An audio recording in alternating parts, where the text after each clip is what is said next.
Assalamu alaikum.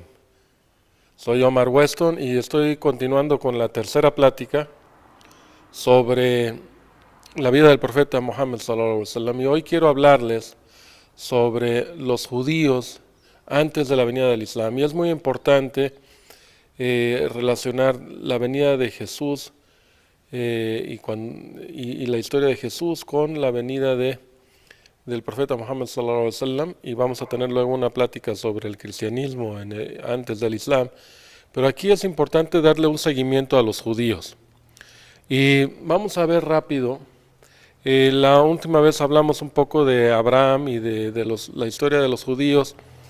Pero es importante reconocer que los judíos prácticamente después de la emigración de Egipto, que emigraron de Egipto, estuvieron en 40 años en el desierto y luego estuvieron una comunidad nómada por siglos.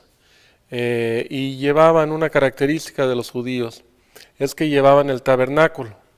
Llevaban el tabernáculo y dentro del tabernáculo estaba el arca de alianza. Y no fue hasta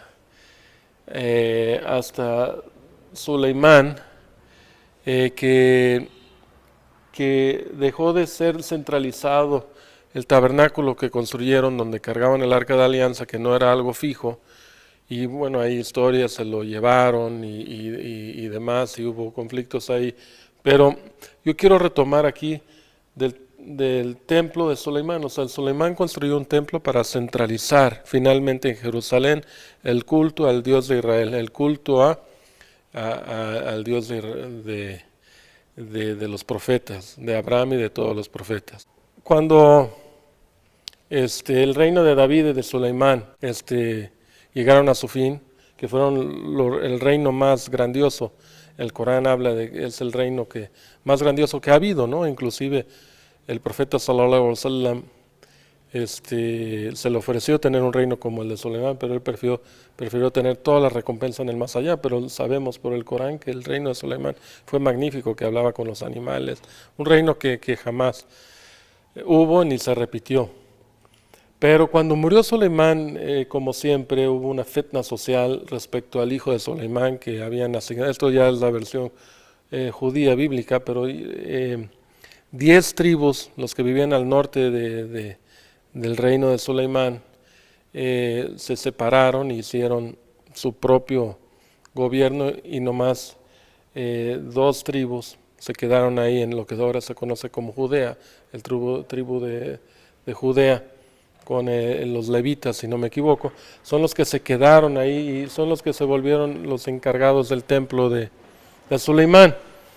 Bueno, esta fitna empezó primero muy grande, y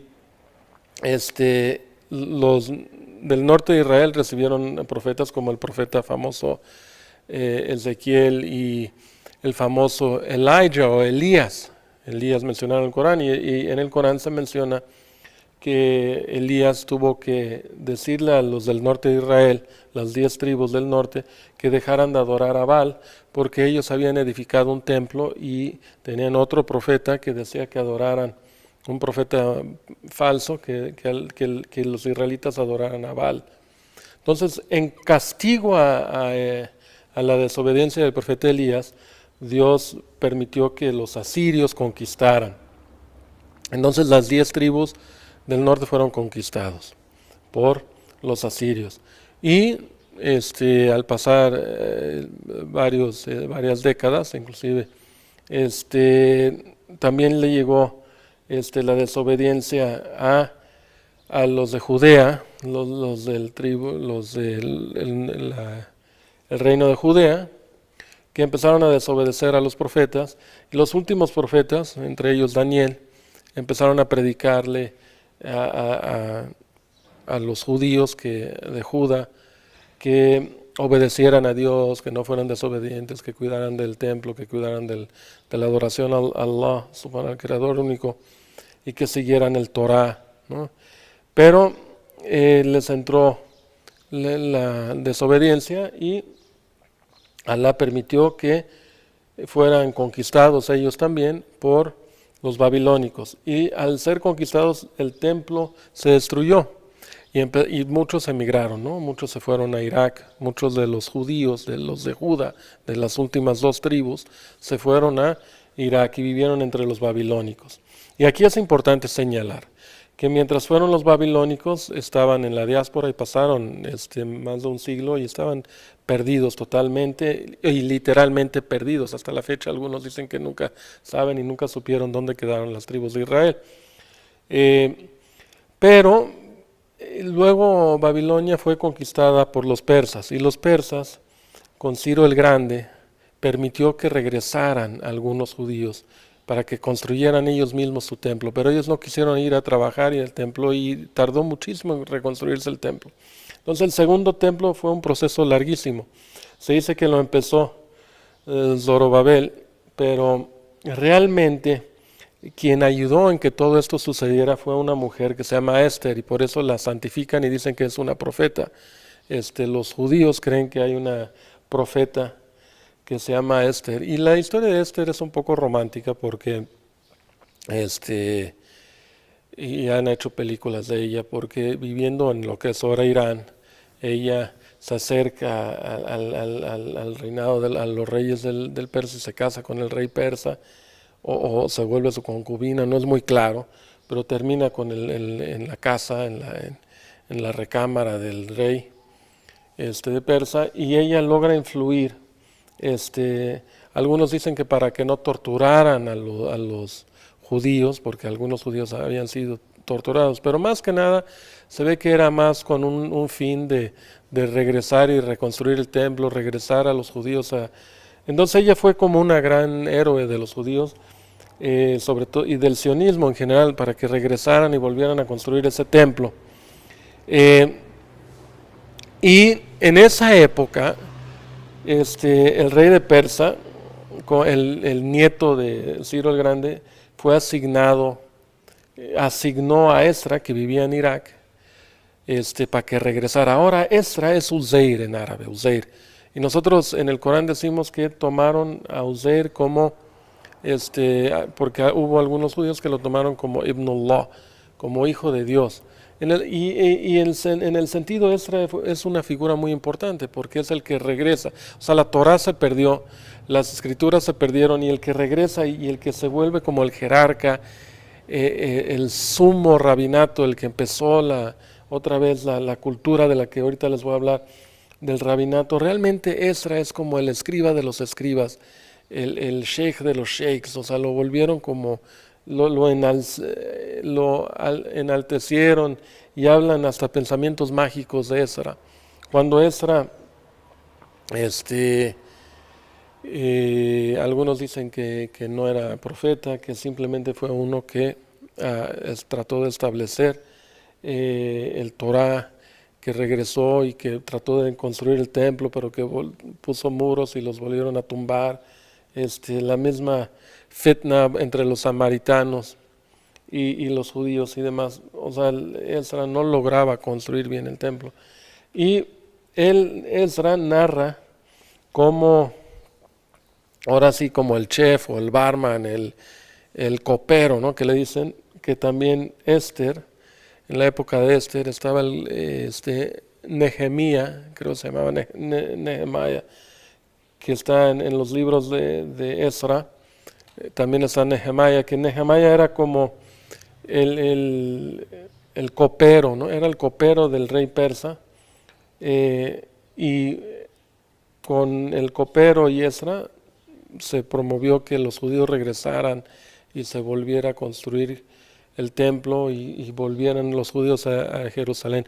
Pero no todos, muy pocos volvieron, ¿no?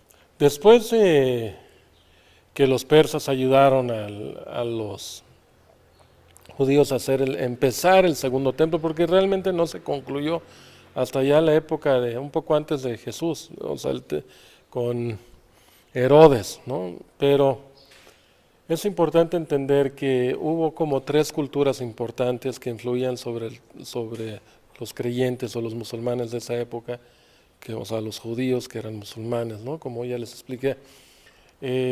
Algo que influía sobre de ellos era la cultura griega, la cultura romana y la cultura persa. Bueno, y bueno, la babilónica también, pero los asirios y los babilónicos como que fueron pasando a segunda esfera, dejaron de tener mucha importancia. Pero las tres culturas dominantes hasta la venida del profeta Mohammed sallallahu alaihi wasallam fueron los romanos, los griegos y los persas, que influían en muchos aspectos.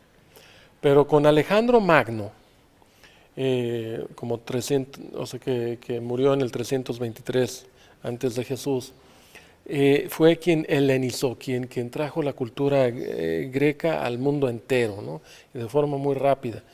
Pero esto influyó mucho a los judíos. Los judíos empezaron a ponerse Alexander, ¿no? Como Sanders, ¿no? Tenemos el actor de ahí viene. Los judíos habían prometido que si Alejandro Magno los ayudaba, o sus cuatro, después de Alejandro Magno llegaron, o sea, se dividió en cuatro pequeños imperios, ¿no? El gran imperio de Alejandro Magno se dividió en cuatro con sus cuatro comandantes, ¿no?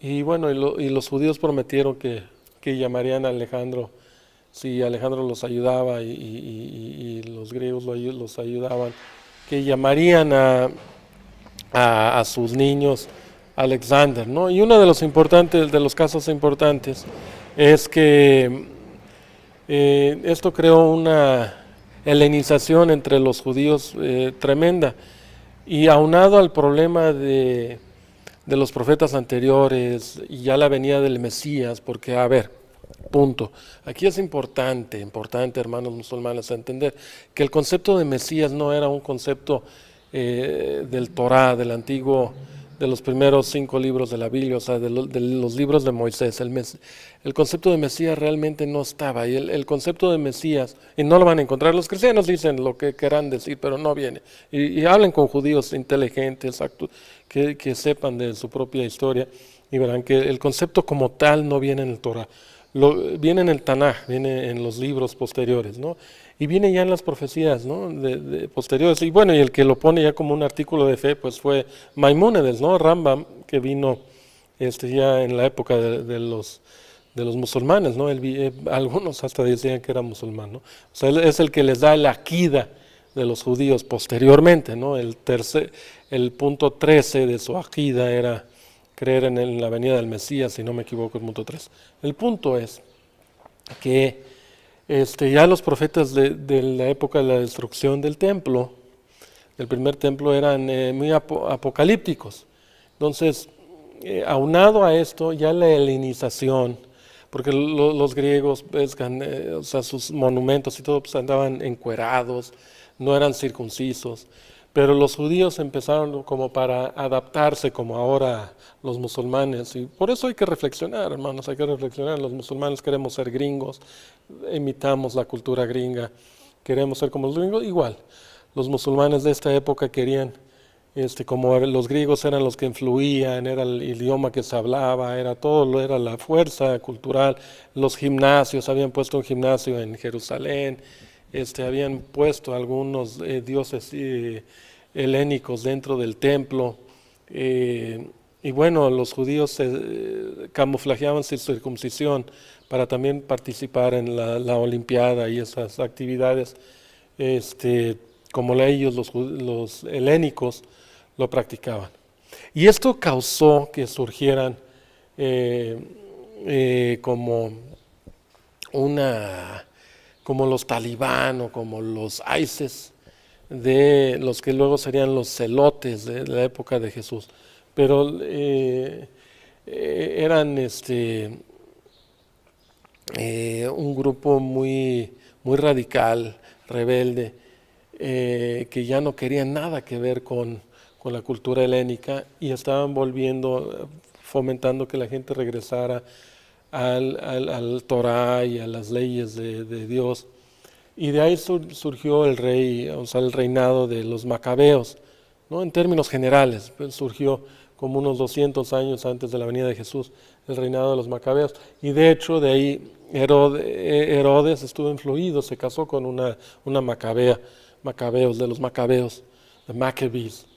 Y este concepto de Mesías estaba muy arraigado, y justo en esa época, en el año cero llega Jesús, pero ellos nunca reconocieron a Jesús, los judíos nunca reconocieron a Jesús, y eso es la importancia del Corán, porque para nosotros los musulmanes, nosotros sí reconocemos al Mesías, a Jesús, pero como el Mesías de Israel, nada más. Al-Masih era para Israel y por eso creemos que va a regresar para hacer las cosas claras, porque también, pues lo veremos adelante, o sea, tomaron la figura de Jesús otro grupo que se volvieron cristianos y se conocen hoy como los cristianos, pero esa es otra cosa, muy diferente al judaísmo actual, ¿no? O sea, ellos empezaron a adorar a Jesús como figura y eso lo veremos la siguiente plática, los cristianos antes del Islam.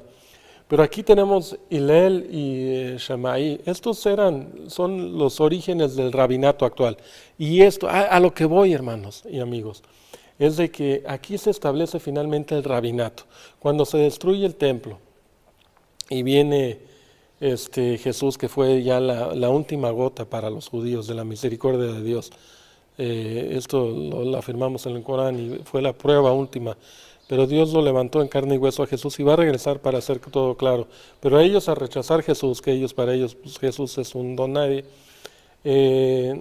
ellos siguen más a Hillel y a Shammai, que eran como los líderes del Torah y de la ley, pero desde una interpretación rabínica, y son como el inicio del rabinato, y de hecho son el inicio del Sanedrín, o sea, del consejo de los 70, y fue el primer nazi, o sea, el primer presidente del consejo, ¿no? Y es algo muy relacionado al sionismo de hoy, al Estado de Israel, ¿no? Dicen que por ejemplo, Netanyahu ahora es un nazi, ¿no? Un líder y el Sanedrín, pues es ahí en lo que ahora llaman el Knesset, ¿no? Que está en Jerusalén. Esto es algo real y no son teorías de la conspiración, simplemente esto es lo que creen, averígüenlo.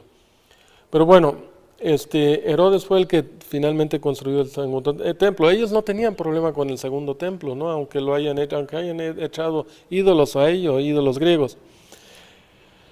Y ellos, inmediatamente después de Jesús, a los pocos años, los celotes tuvieron una rebeldía en contra de Roma, y entonces Tito manda a las tropas y destruye el templo y prácticamente destruye, y es el fin de la historia de los judíos como tal, ¿no? Luego nomás son pequeños nichos y han estado viviendo en diferentes naciones modernas hasta la fecha como una mini comunidad, ¿no? O sea, son muy poquitos, ¿no? O sea, algunos dicen que no pasan de 20 millones de judíos en todo el mundo, ¿no? Y pues ahí van como que ¿sabes? Están con los rusos, luego con Inglaterra, Rusia, donde ahorita ya se están yendo como para China, ¿no? Y pues muchos ni siquiera se sabe si realmente son descendientes de las 12 tribus de Israel, ¿no? Por eso la secta más grande se llama Ashkenaz, ¿no? Los Ashkenaz, y Ashkenaz es de los descendientes de Jafet. O sea, hay 3 hijos que tenía Noé, ¿no? Ham, Sam y Jafet. O sea, Ashkenaz, aunque a ellos obviamente alegan, pero se me hace muy interesante cómo Ashkenaz, el nombre que escogieron para el 80% de la judería hoy, Ashkenaz, pues es hijo de Jafet, aunque ellos tienen sus argumentos, ¿no? Y dicen que no, y se entiende. Vamos a hacer aquí un corte. Ahí les estuve hablando, o sea, se destruyó el templo en el año 70, ¿no? Después de la venida de Jesús. Jesús se fue pues, en el año 30 más o menos, ¿no? Si la historia es correcta, no sabemos a ciencia cierta. Pero nosotros como musulmanes sí creemos que Dios lo levantó en algún punto de la historia y que va a regresar y que está vivo. Pero ese no es el punto. El punto es de que desde la perspectiva histórica, los judíos ahí se quedaron con la destrucción del templo y ya tienen control del rabinato, y el rabinato ha surgido en diferentes épocas, ¿no? Diferentes rabinos, entre los más importantes pues está Rambam, ¿no? Está Rashi, ¿no? El rabinato sigue y tienen sus 2 versiones de Talmud que hay, ¿no? Y toda la interpretación rabínica. Y el Corán se dirige a ellos, a los rabinos, muy interesantemente. El Corán dice, bueno, ustedes tomaron sus rabinos en vez de tomar el Torá, ¿no? Se legislan de acuerdo a lo que los rabinos dicen y que los rabinos cambiaron la ley. Y es muy interesante porque esto es algo que pasó después de Jesús, Entonces, como el Corán es como una actualización de la situación histórica de todo lo que está ocurriendo y es una respuesta a la circunstancia actual. Pero bueno, subhanallah, no por accidente, un grupo de judíos, eran 3 tribus de judíos, Kainuka, Banu Nadir, se me olvidan los 3 nombres de los judíos, de las 3 tribus judías, son bien conocidos en la historia, pero estos estaban ahí por muchos años, ¿no? Pero yo creo que sí eran como en el tiempo de posterior a Jesús, influidos por los persas, eran como de origen persa, pero y yo creo que ellos introdujeron el concepto de dirham, de las monedas de plata, porque las monedas de plata eran persas y las monedas de oro eran romanas, ¿no? Porque Arabia realmente, o sea, donde Alá escogió revelar su último mensaje, no era en un lugar influido por culturas de las 3 que les mencioné, de la romana, griega, o sea, era un lugar completamente virgen. Sin embargo, había un pequeño grupo de judíos que era muy importante, porque pues, o sea, los judíos, nosotros somos la continuación de la ley de Dios, ¿no? Esto es lo que creemos y afirmamos, pero venimos a aclarar también respecto a los cristianos, que en la siguiente plática vamos a hablar de eso, porque todo es parte de lo mismo. Y estos judíos del Yemen influyeron sobre algunos árabes que también se hicieron judíos, los judíos del Medina, perdón, de Yathrib, en aquel entonces se llamaba Yathrib, estamos hablando de 300 años, 400 años antes de la venida del profeta Mohammed. Estos judíos estaban ahí en Yathrib y eran una cultura relativamente influyente, y estos influyeron sobre los árabes del Yemen, y también en el Yemen se hicieron judíos, y esa es otra historia que la vamos a hablar en otras 2 pláticas sobre los árabes antes de la venida del Islam. Y bueno, es muy interesante también que los judíos siempre quisieron regresar al templo y querían otra vez el dominio, y el Corán menciona esto, y la fitna que pasaron, porque pasaron por 2 tipos de fitna, o sea, los 2 templos, ¿no?, que perdieron. Casualmente los judíos estaban más con los persas, ¿no?, y no con los cristianos, con los bizantinos, y de hecho justo en la época del profeta Muhammad sallallahu alaihi wasallam, el famoso Benjamín de Tiberías, un celote, un revoltoso, un rebelde, un grupo de judíos apoyó al Kisra, al rey de Persa, para tratar de derrocar a los romanos. Y eso es muy interesante, y se habla de ello en el Corán, en Suratul Rum, ¿no? De cómo los persas y los romanos estaban peleando, ¿no? Y bueno, ya nomás para concluir, quiero hablarles. Concluyendo, mira, se empezó el templo en la época de Soleimán, y Soleimán dijo que los gentiles, o sea, para los judíos, ya les dije en otra plática de las 70 tribus de las naciones judías, y Soleimán hablaba de que los gentiles, 69, o sea, ellos son una de 70 naciones, los hijos de Israel, y que las otras 69 iban a ir al templo de Soleimán a reconocer al Dios de Israel. Bueno, Masjid al-Aqsa es justamente donde está el templo de Soleimán. Y Masjid al-Aqsa es un lugar donde todas las 70 naciones van, o sea, donde gente de todas las etnias van y rezan a un solo Dios, al Dios de Soleimán y al Dios de los profetas. Y Masjid al-Aqsa antes, o sea, donde estaba el templo, se volvió un basurero. Los romanos literalmente tenían ahí un basurero, ahí echaban la basura. Los romanos, era un lugar completamente olvidado por siglos, olvidado por siglos.